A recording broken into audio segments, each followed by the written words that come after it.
Hi guys, welcome to another braces update. Today's video is going to be a little bit different simply because, for one, I don't have a whole lot to really update on the progress of my braces, and also I've been getting a highly requested video from you all wanting to know about any dental work that I've had done and procedures, so I thought I would take you guys back in time a little bit and discuss that with you all. So if you're interested to learn more, then keep watching. So starting off, yes, I had to reschedule my dentist appointment again, so I am not going to the dentist this Friday. Now it's going to be April 20th. I'm almost regretting switching dentists because it seems like the days that I'm trying to get in on, it's just putting me out because Fridays are the best days for me to get in for a dentist appointment. Truth be told, the reason why I had to reschedule it is because I have a trip coming up. I am going to New York and Massachusetts. We are leaving Thursday evening when both of my boys get home from school.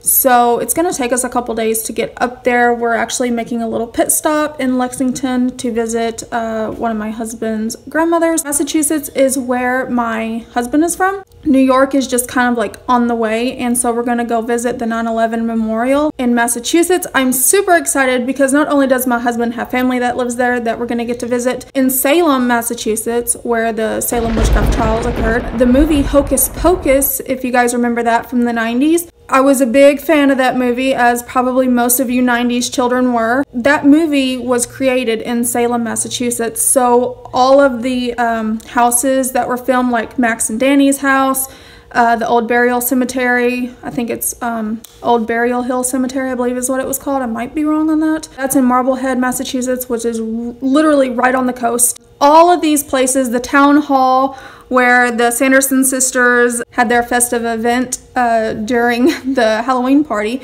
occurred, that is there. Allison's house, which is the Ropes Mansion, I think is what it was called. That actually has some really interesting history behind it, by the way. I'll include some links in the description below this video if you guys are into that kind of stuff, but I totally am.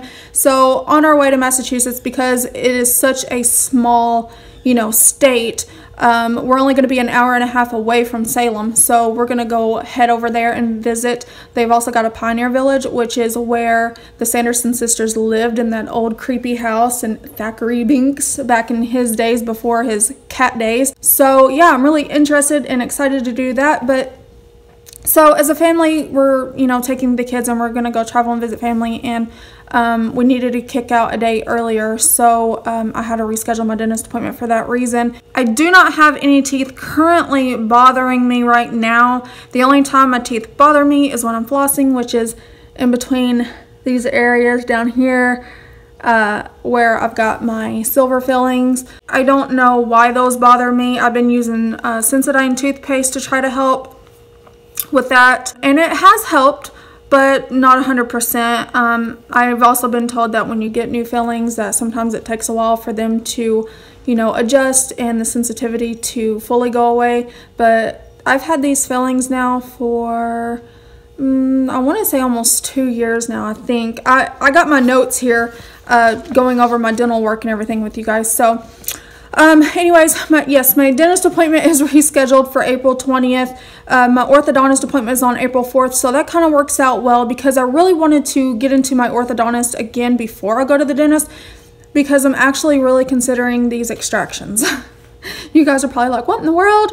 I keep flip-flopping, I keep going back and forth, and you're gonna find out why when I go over my dental procedures, why I'm kind of like back and forth on it. I really wanted to get into the orthodontist to see if he would be okay with me only having my premolars removed, the 4, 2 on top and 2 on the bottom, to make room to pull everything back. Because I don't know if you guys have noticed in my videos, but over the course of my treatment, my bottom teeth have shifted forward. So when you're seeing me talk, I mean, it doesn't take much for me to almost have an underbite. My main thing was like having an overbite, but now it's not that I've got an underbite yet, but talking, it almost feels like I do because my bottom row of teeth kind of shift forward whenever my teeth are hitting and I'm talking. And you see, it does not take much for me to do that. And before, I really had to stress and force my jaw to push my teeth out that far, and my teeth have just, you know, I don't know if you can see, they've shifted so far forward that, you know, that's just the setting that they're in now. The elastics are to help keep my bite, you know, in shape, where everything is lined up. But by removing the premolars, it will help create some extra space for him to pull these teeth back so that they're not shifted so far forward. And the reason why I'm considering these extractions right now is not because of the appearance of it. I'm actually really happy with my teeth right now. If my braces did come off, I would be satisfied. I wouldn't be upset, except for the fact that, you know, I need some things shaved down, you know, to line up these, because I got some that are, you know, unaligned. But that's really cosmetic, but overall my teeth are straight. The only thing that's kind of distracting me now is that I've noticed, especially in the last week, that I have been biting like my inner lips right in here. You know how sometimes you'll always bite your cheeks and stuff? Well, I'm not biting my cheeks anymore. It's like right where these elastics are, right in here and right in here, because my teeth are like right there. So when I'm eating, I'm biting my lips and stuff. But other than that, that's pretty much the update, you know, as far as my braces go. My teeth are still shifting and moving around, which is great. And I'm also wanting to find out from my dentist if they would rather me have my first or my second premolars removed, because on my second premolar on this side, it's a crown. So by removing that, I feel like, yeah, I'm going to lose money, but at the same time, there's barely a tooth already there, so why not just take it the rest of the way? I need to have that discussed with my dentist as well, and also my orthodontist, to see what he would recommend, because I don't know which premolars they actually normally would pull, if it's their first or their second. One of the reasons I keep going back and forth with these extractions is because when I was younger, when I had my very first dental procedure done, it wasn't pleasant, it was rather traumatizing. I was 10 years old and I had a silver cap on a baby tooth. It was my upper left primary molar that was capped, which was somewhere up in here. The second premolar tooth that grows down from the gums, your permanent tooth, that tooth was growing outside of the gum tissue above the baby tooth that was capped. The reason why it was growing outside of the gum tissue was because the baby tooth with a silver cap on it, it just would not budge loose. I think it probably had something to do with the glue, which prevented the tooth from loosening itself out. That silver capped tooth had caught food debris in it over the course of years that I had it. I don't even really remember why I had to have that silver cap. I don't really remember the age I was when I got it either. I think I probably must have been about 8, maybe 9 years old. And if I'm guessing, the reason why I had to get it was because I think maybe that particular baby tooth may have had a cavity in it or something, and it was just so far in, you know, that they had to drill, so they had to protect that baby tooth so I wouldn't have so much sensitivity, so they capped it. That's my best guess. But anyways, over the years, getting food debris somehow inside the tooth with the cap, because I'm betting some of that glue probably loosened up and food would get down in it, it had trapped bacteria. Later on, that bacteria caused my baby tooth to actually start decaying inside the silver cap, which caused a horrific taste in my mouth and a smell. I mean, it gave me really bad breath. When I went into the dentist to be prepped to have that baby tooth removed with silver cap on it so that my permanent second premolar could come down, that was the traumatizing experience I had as a kid. You know, it was a kid-friendly pediatric dentist. However, the dentist herself, she was not kid-friendly at all. I'm actually shocked that she's still in practice, simply because there was another incident with my sister-in-law when she was younger, and yeah, you kind of put 2 and 2 together, and then you see the reviews and she doesn't have a good rating, so it's kind of like, how is this woman still in practice, you know? I remember being held down. I remember they put gauze in my mouth, obviously, you know, because it helps soak up the blood and the saliva and stuff. But I remember that gauze was like so far back, it was gagging me and I could not breathe. I kept squirming around and moving because I was so uncomfortable. It created anxiety, And I mean, when you're kind of, you know, got something blocking your airway in your throat, it's kind of hard to breathe through your nose as well. I did have the laughing gas, you know, the mask of the stuff that they put on your face, nitrous oxide, I think it is. It was just right whenever they put the gauze in my mouth and all that I started freaking out because I couldn't breathe and they were holding me down. But the numbing shot did not fully take, and we didn't know this until she was so close to pulling the tooth out, because what had happened is the tooth with the glue on it from the cap, it was like glued to my gums, okay? So when she was trying to pull this off, she was taking me with her, and like they were having to hold me down. And I remember feeling the pain from it like ripping at my gums, and it was just uncomfortable. It was scary. My mom wasn't in there with me. They actually did not allow any guardians to be in the back with their children during procedures. At the time I was a kid, I, you know, didn't think much of it, you know, but now as an adult and as a mom myself, if my kid is having a procedure done, I want my kid to know that they're okay and provide comfort, you know, because I did not get that in this dentist. When my mother-in-law had her little girl, she went to the same dentist, and she had anxiety. I mean, she was a little girl, you know, I think she was maybe 4 at the time. Asked my mother-in-law if she could strap her down.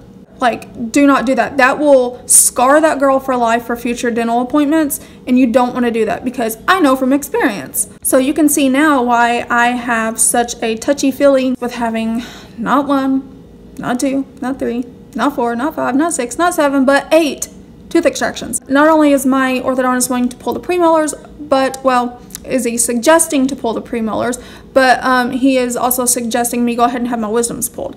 I'm going into this thinking, okay, I'm not a kid. This isn't that same dentist. This is a specialist I will go to. So put on your brave hat and just go with the flow. Because I've been watching a lot of videos on here, and I haven't came across any that steer me away during the extraction process and the recovery. But it's just, you know, my past experience, it haunts me and it creeps up on me. So I'm sure some of you would understand. When I was 12 years old, I had my very first filling on a permanent tooth, which was the upper left molar, my upper left first molar, I believe it was, which is,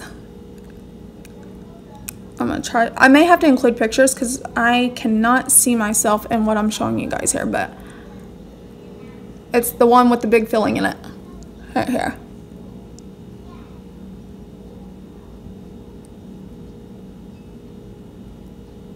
So that tooth there had its very first filling. But over the years, I'm gonna go ahead and take these out. That filling started chipping away, breaking away. I started noticing whenever I would be eating food that I would have little crunchy bites, and I'm like, whoa, where did that come from? You know, I'm just eating like a burger or whatever, and I get a hard chunk of something.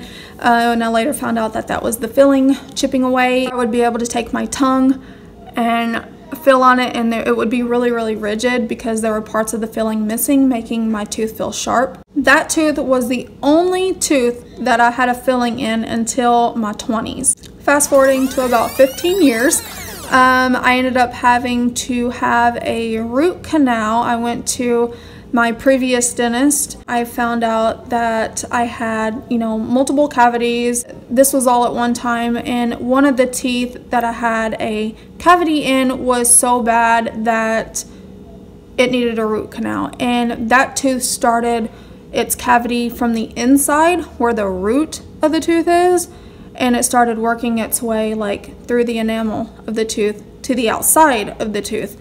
So whereas most cavities form on the outside of the teeth and they kind of start breaking into the enamel and then it gets closer to the root, this particular cavity started on the inside of the tooth. And the only thing that I can really gather from that, you guys, is the tooth that I had the crown and root canal on was my second premolar, the one that was growing out of the gums that had the baby tooth with the silver cap on below it. So I'm wondering, you know, if over the years, I mean, I don't know how long something like this would take with tooth decay or whatever, but is it possible that maybe the bacteria and stuff could have traveled somehow to the permanent tooth and because that permanent tooth couldn't grow down, did it somehow affect, you know, the soft tissue of that tooth before it hardened, and you know, that maybe caused that particular tooth to rot from the inside out? I really don't know. I did not even know that I had a cavity in that tooth, to be honest with you guys, until I seen the x-ray. And my dentist was actually shocked, and the endodontist, with the fact that the tooth didn't bother me. They said, does that not hurt when you brush, when you floss, when you eat? And I said, no, it doesn't bother me at all. So they were pretty shocked. I've actually got a video that I did on here where I used to do my vlogs, and I kind of took you guys along with me to have the root canal done, and I will put that video actually up here in a little card so that you guys can go back and watch it.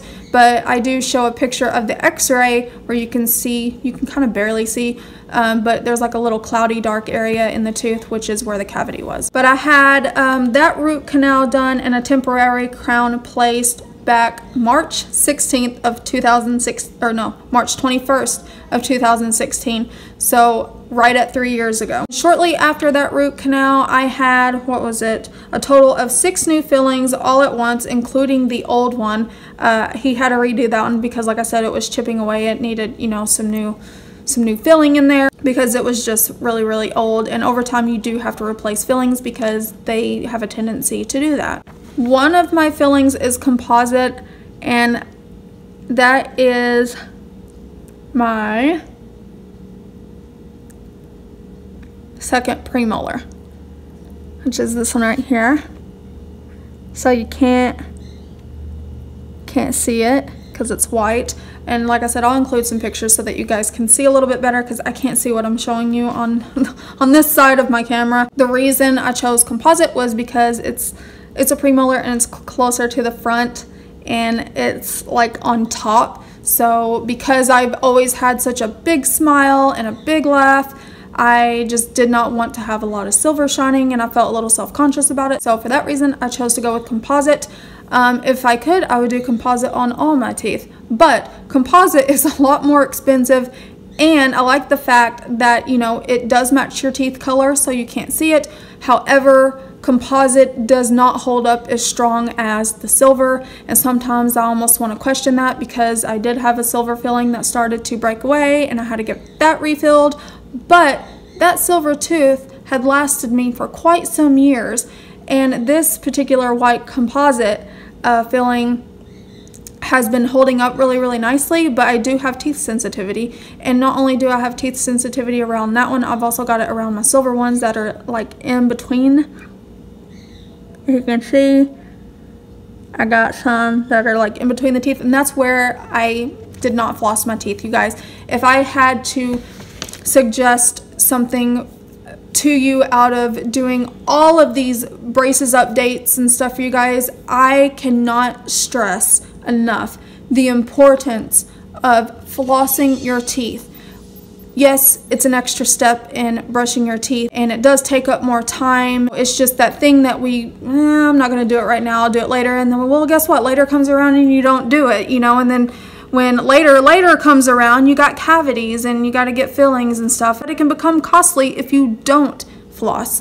I would rather pay money for floss than a filling. Floss your teeth, you guys. Floss. I remember when I had all of my fillings done, I had one particular tooth here, and it would not numb for nothing. He put 10 shots in that tooth. I remember, I counted every time he came over and he put a shot in my tooth. And if it weren't for that tooth, I would have been in and out of that office in probably an hour and a half. But I was in there for almost 4 hours, you guys, because of that one tooth that did not want to numb. Everything was dead but the tooth. My face was dead. I could not feel anything on this side of my face. I was so numb. You could have punched me and I wouldn't have even felt it. And that may have worked, because then I would have knocked a tooth out and I wouldn't have had to worry about a filling. When it came down to him drilling, he had to keep his drill on slow, so he couldn't keep it at a good fast speed to get the job done, because whenever he tried turning the speed up of the drill, I started getting real sensitive. with it. So he had to keep it on low speed, so it was a very slow process and the worst feeling I've ever had. So I did have a temporary crown put on my tooth that had the root canal on for about a year, because the root canal cost me somewhere in the 600s and the crown cost me somewhere around the 700s, and I had already maxed out my benefits. So I had to wait, so they put a temporary crown in, which actually held up for a whole year. And January I had my permanent crown put in, and February of 2017 I had my top braces put on. So literally 1 month later from me getting the crown put on, I had my top braces put on. Then I had my bottom braces put on May 17th. Right now I've got a cavity on my back lower wisdom tooth, which that's going to be getting a filling in it, because if I can keep them, that's why I'm kind of excited that I'm going to my orthodontist first instead of the dentist first, because it kind of puts my ducks in a row. So if I tell my orthodontist, you know, hey, you think we can go and keep my wisdom teeth, then whenever I go to my dentist appointment, I can say, hey, go ahead and do the filling for my wisdom tooth while I'm here. So I can get that out of the way, and then also so I can go ahead and get the premolars pulled and get that out of the way and get the rest of this stuff done that I gotta have done. I would not want these extractions if I wasn't biting my lips all the time. The only thing that's holding me back from wanting to have them done is because when you have teeth pulled, it really does change the shape of your face, just as it would if you had all your teeth pulled. You know, everything falls, it droops, gravity takes over. When you smile, you have less teeth showing, and I've got a big smile. I have a lot of teeth. I have all 32 teeth. So it's kind of sad to think about departing some of your teeth, you know, that you've had all your life. You know, if it fixes my smile and corrects things and makes it, you know, that much more better, then I'm willing to go through with it. And like I said, I just keep having to tell myself, I am not that child anymore. This is not that dentist. This is not that time. You know, this is a specialist, and technology is a lot better. So I am very eager. I'm more eager now when I really think about it than I am nervous about actually having it done. So I did a little bit of research with my insurance before I go to my dentist to kind of get an idea of what it would cost for me to even have extractions. And from what I could gather, I actually have Delta Dental insurance, which isn't bad, but it's $81 per tooth extraction, and that's non-surgical, and that does not include anesthesia. So all in total, before local anesthesia, which are the shots that they give you, it would be $324 for me to just have my premolars removed, and that is okay. I'm okay with that. Now, if I had my wisdoms extracted, that's $421 per tooth, non-surgical, because my wisdoms are already in, so it's just grab and pull. My question to my orthodontist as well is, if I go through and I have these premolars removed, how far out does that continue to put my treatment? Which I know I'm in this for up to 24 months if need be, but he did gather an estimate for me at 16 to 18 months with no extractions. So I'm nearing that point, so it's like, oh, I'm so close to having these off. Because I had overcrowding, you know, he pushed everything forward so that everything could make room. And now what we have to do is pull, now that everything's straight, pull everything back. I think having, you know, a premolar removed will really help pull my teeth back. Also, it will help get these little side teeth that I keep talking about hating, get them more off of my front teeth. You really can't tell it from the front, but when I turn to the side, they just still barely overlap, just a smidge. So I really want to get that corrected because I don't want to look in the mirror and continue to see that overlap look, or I don't want my teeth to have a fanning shape to them. If I can get away with no extractions, and if he can go in and do more IPR in my teeth to help create gaps, to create more room for my teeth to move back, that will be great. I will definitely consider that an option if he would. He's the professional, he's a specialist, so I mean, he knows how much he can do of that. And if he feels that he don't want to do that no more, which I think he's already at that point with me, then I support his decision in that, because he's overall looking at the health of my teeth, you know, and I think a true, honest orthodontist would do that. I don't think they will go in and just do something to make you happy. I think they're going to tell you like it is, you know, because they don't want to cause you any problems later on down the road. So cool, I've talked and rambled on, but I've been getting so many questions about the procedures and stuff that I've had done on my teeth. I haven't really had a whole lot, but I've had a few things done, you know, your regular fillings, and, you know, I've had a root canal, and I did have a temporary crown, which later, you know, I got a permanent crown on. It's probably a question that some people have, you know, when they go into getting braces is, I've got a crown, so will that affect the way the bracket sticks to or adheres to the crown versus, you know, your other teeth? Yes and no. I haven't had any issues with mine, and I've been in braces just a little over a year now, and my brackets never shifted, it's never came off, anything. But I have heard of cases where some people have had issues with the bracket not sticking to the crown as well as the rest of their teeth. That was actually one of the things that the assistant helping to apply my brackets on when I first went in for my top braces, she said, I really hope that this bracket adheres to that crown. The material of crowns can vary, and it really depends on what they're made from and with, and mine is like a porcelain, I think. My husband's is a little different though. I don't know what his has got like a matte looking finish to it, and it may be because it's capped over a back tooth, whereas mine is like closer to the front here on the side. But mine's got a shiny finish, his don't. It's probably kind of hard to see some of my fillings because I have got these blue dots over it, which are the bite guards to keep my teeth from hitting these bottom brackets. I hope this video does not become this long of a video because I got to edit it and get it uploaded for you guys before we leave for our trip on Thursday. I'm so excited. I'm looking very much forward to a change of scenery and just getting out of this house. Oh, I need a break. I need some fresh air. Normally on spring break we would travel south and go enjoy some sunshine and water, but we're doing things a little different this year. We're going up north where all the snow and cold is, but I'm looking forward to it. Like I said, I need a change of scenery, and we go to Florida every year, and I'm just looking forward to something different. So that is it for this update. If you guys have any questions or comments, post them below. If you're new to my channel, make sure you ding that bell so you're notified every time I upload a video. And if you have any questions or comments, post them below. Make sure you give this video a thumbs up, you guys. I love being able to share my experience with you all and answer any questions that y'all may have based on my experience being in ortho. I did not have ortho as a child, so this is something totally new and different for me, and I would say out of the ordinary for most adults, but like I said in my previous videos, I'm seeing more and more adults in braces now than I did whenever I was a kid. So don't be discouraged if you're thinking about getting braces and you're an adult. Do not be discouraged, because you're going for something that will better your health and your appearance, and you're doing something for you that makes you happy, and that's what it's all about. So do it for you. Alright guys, thanks for watching. I will talk to you all here soon. Bye.